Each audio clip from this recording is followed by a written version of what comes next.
In this session we are going to discuss about displacement reaction.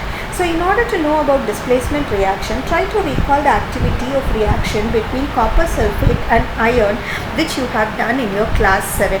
That is, when you drop an iron needle inside copper sulfate solution, that is rusted iron needle inside a copper sulfate solution, you can see that there will be a brown deposition on the iron needle and the solution will turn from blue to green, and that is nothing but it is an example for displacement reaction.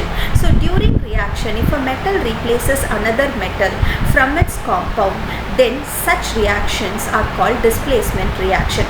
When does this displacement actually happens? This will happen only when metals which are highly reactive, because only the metals which are highly reactive can displace a less reactive metal from its compound, but a less reactive one cannot replace a more reactive metal. For example, when zinc is reacted with copper sulfate solution, then copper will be displaced by zinc, as zinc is more reactive than copper. So the blue color of the copper sulfate disappears and a powdery mass, red mass of copper is deposited at the bottom of the beaker, and the reaction is as follows: copper sulfate plus zinc gives zinc sulfate plus copper. And when you compare this picture, you can see that there is 5 beakers in which beaker A is having copper sulfate and zinc granule, and beaker B will be having copper sulfate and iron nail, and beaker C will be having zinc sulfate and copper turnings, beaker D will be having iron sulfate and copper turnings, and beaker E will be having zinc sulfate and iron nail.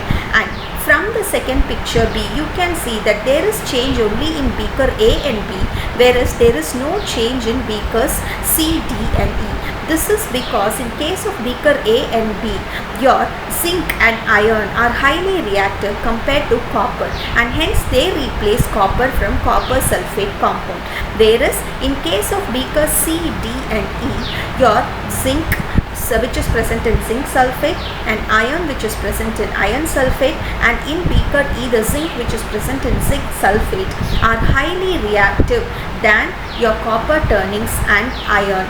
To put it in another word, your copper turning and iron are less reactive than zinc and iron, and hence the less reactive metals are not able to replace or displace the zinc and iron in C, D and E beakers, and hence there is no change in these beakers, which clearly shows only a highly reactive metal can displace a less reactive metal from its compound, whereas the vice versa is not possible.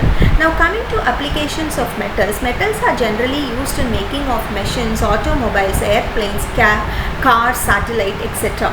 And some metals are used in making wires like copper, etc. And some metals are used for making ornaments like gold, silver, etc.